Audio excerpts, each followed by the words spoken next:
Hello everyone, George Packard, Mosquito Police Millionaire, and today we're doing our second video, I guess you'd say, on question and answers. So we get a lot of questions from people all the time, so for those of you who have never seen this before, as we get the questions, we usually end up trying to email people and it takes forever, and so we thought, why don't we just do a video series on question and answers, so as the questions come in, I try to answer them the best that I can, and let's begin. All right. Let's begin. And yeah, Alice wants to know. You say Who is Alice? Who's Alice? I don't know, but I remember the song, and I can't think of who sings it either way. Wants to know. You said. Where is she from? Arizona. Oh, okay. Okay. Please continue, bro. Yeah, I'm trying. Let me see where I gotta go. Spit it out already. Yeah. You say I missed you're that skilled. Hit on that thing. God, I miss her. You say you scaled the business to $1 million. How long did it take you? 6 years. 6 years. Yep. Started from scratch. I know I've covered this a million times, but for somebody who has never seen it, we started from scratch. Bought a $500 piece of crap van we called the Turd, and it had more rust holes in it than you could shake a stick at. But that was the one that we chose in the beginning because we weren't sure if this was going to work. I wasn't sure if it would work in my area. But what I found out was, yeah, it works, and it works really good because I had no idea the market was even there, actually. Yeah. I had a buddy that joined a franchise of a competitor, and then he told me that he loved it. He loved the business, and ended up, well, he came to me and I bought all his lawn accounts, and he said he was getting into the mosquito control business. To make a long story short, I didn't know I never even heard of a mosquito business until then. And he told me about it, and he said it was the best thing he ever did. A lot easier work, a lot less investment, and the profit margins were good. So I kept in touch with him for a couple of years, found out he still liked it, things were going well. He said he'd never go back to lawn care again. So then I thought, why don't I get into it? Well, the franchise he belonged to, I tried to also join that franchise, but they were in Chicago, which is the closest territory I could get to where I live was 5 hours from here in Chicago, and because all the rest were bought up. So I'm like, okay, I'm not going to do that because I don't want to drive 5 hours to Chicago to go to work every day. So I thought, well, what if I started my own? So we started our own. So we went from that $500 van, zero income, and in 6 years we were at 14 new vehicles and over $1 million in revenue. Okay. All right, I got another one here. Frank from Texas says he's very interested in the business model, but he is afraid that he will fail. Is this normal? Yeah. I think it's normal with any business. I think whenever you delve into something that you don't know anything about, there's a risk. Even if you know something about it. Like, for example, I own a vape shop, say, and I want to start one in a different town, there's always the risk that that one I start in that town will not work. So there's always a risk, like when we got into the mosquito thing, that's why we only bought that $500 van, because we didn't know if it was going to work. I didn't even know if there was such a thing as a mosquito market. Yeah. Up here in Wisconsin where I'm at, I had no idea. So we just kind of dipped our foot in the water, so to speak, in the beginning.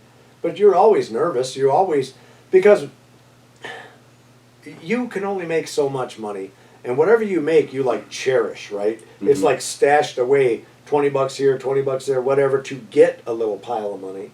So you certainly don't want, in your mind, you're like, I don't want to spend that money on a venture, on a guess that it might work, and this and that, and that's, so it's normal to feel that way, but no rewards will happen without risks being taken.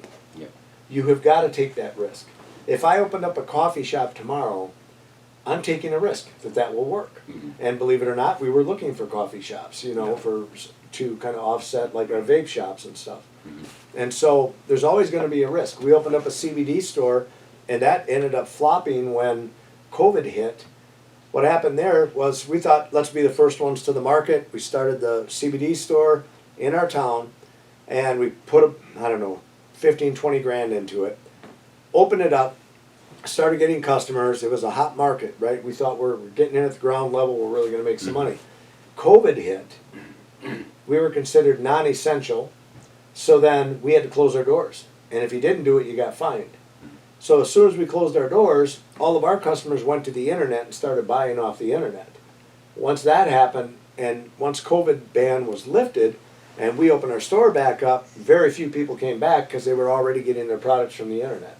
Yeah. So we ended up closing that business. Okay. So there was a risk. I had 20,000 into it. I maybe made 10,000 of it back in profit. So I probably lost $10,000 on that venture if I had to guess. Mm-hmm. Not a lot. And for me, and this is how I look at things, especially if you're younger or middle-aged. Say you save up the Mosquito Police, you buy in at 60,000 bucks. Yeah. Even if it fails, at 60,000 bucks, you can still make that money back. You're young enough you can make that back. Now, if you're in your 60s and 70s, you're going to think more about getting into that business, because if it fails, Mm-hmm. then the odds are you can't make that money back up. Yeah. Because you're older, you know. So hopefully I answered that. Yes. All right, John from Probably too much of an answer. Well, I tend to get long-winded. more is better than just. That's what my wife Shirtlessness. says. More Yeah, is yeah. better. I know. I don't understand it myself. Why Exactly. can't you be happy with 4 inches? I don't get it. I don't you know. One time she told me to give her all 12 inches and make it hard and painful, so I screwed her 3 times. See what I did there? 12 inches, 4 times 3. Never mind. All right. John from Utah. I understand that the cost of the Mosquito Police partnership is about $60,000. We were just talking about that. I only have $10,000 saved up. Is there any ways I could buy in for that? Absolutely not. Okay. And here's why. Here, what did he say he had saved up? 10,000? 10,000. 10,000. So here's what he can do. Okay, it costs money to start any business, no matter what it is. You're going to have to put money into it to get started.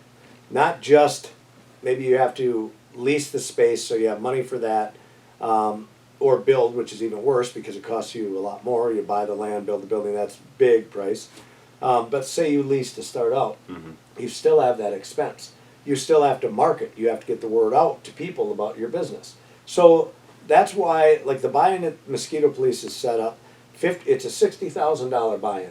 $50,000 goes for your van. So basically, as soon as they buy in and $60,000 hits my checking account, Mm-hmm. I turn around and I purchase a vehicle immediately. So buy the vehicle for 40, 45, whatever. Then you put all the guts inside the vehicle, the pumps, the sprayers, the backpack sprayers, the water tanks. You put all that stuff in there, and then you wrap the van. And by the time you're done, you got about $50,000 into that vehicle. Then I take the vehicle, give it back to them, and let them use it for 3 years to help them get off the ground and get their business up and running. Then that vehicle comes back to the company. But see how things cost money. Mm-hmm. So for me to get him started, I still need to go out and buy a vehicle for him and put the wrap on and the guts and all of that. So I have that expense, right? Yeah. So that 50 grand goes for that. The other 10 grand is for marketing. So I sit down with him and we go through all the things that we think will work where he's at. So what works for me here in Wisconsin may not work for him in Texas. He might have to market a different way. Okay, maybe there's newspapers down there that everybody gets. Maybe he feels like we should be putting ads in there. Or everybody's on this radio station. Everybody listens. It's the only radio station around. Maybe we should be doing radio ads. Mm-hmm. We'll come up with a game plan for that 10 grand, and then we just send it at that point, you know? Okay. Yeah. So yeah, you can't get in with 10 grand. But what you can do, take that 10 grand, that's your down payment to go to the bank with your business plan that we can help provide for them. Mm-hmm. Because most people don't know how to come up with a business plan.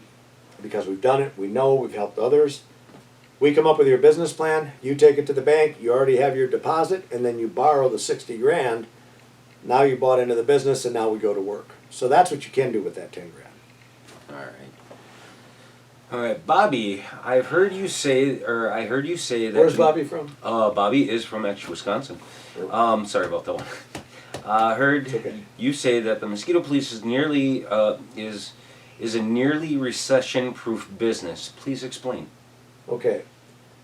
What I mean by that is, in any business, like landscaping, let's take for an example.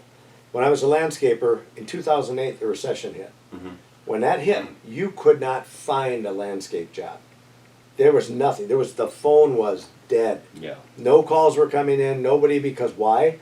they can cut back on that. Everybody was trying to save money because the recession hit.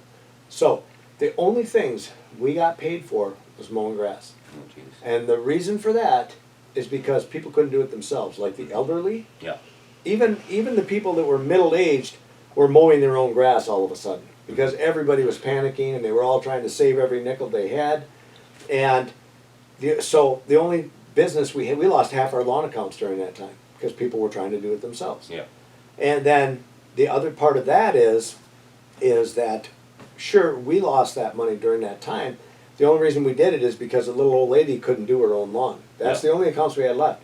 So with the mosquito police, our marketing is not towards lower to middle income people. Our strategies are for typically the high end people. Mm-hmm. People that have wealth. People that have the lake houses. People that, we have company coming. All right, that's okay, go ahead. We always have people coming and going out of here, but that's okay. So what we have, we market to the higher, not higher class people, wealthier people. We market to wealthier people, and the reason it's recession proof is because when that recession hit in 2008, those wealthy people, it didn't faze them in the least. They're still not going to get rid of the services that give them comfort, right? Yeah. They're not going to get rid of those services. They still have their cleaning lady. They still have their landscaper. They still have us, their pest control guys. You know, they don't get rid of us because they don't even feel the recession. They have so much money they don't feel it. And that's why I say this business is pretty much recession proof because of the people we cater to. Yeah. All right. Nick from Ohio. I'm in a small town and I'm not sure I could make a good business here. Any thoughts? So, if you have mosquitoes, you can make a good business. Yeah. I'm from a little town in Antigo, Wisconsin. My population's like 7,000 or 8,000 yeah. people. Little bitty town. And I didn't think that, I wasn't sure I could get it going here. We blew it up. We're in a third of the state and we're into Michigan now. So we've been there for the last 2 years. So it just like explodes on you.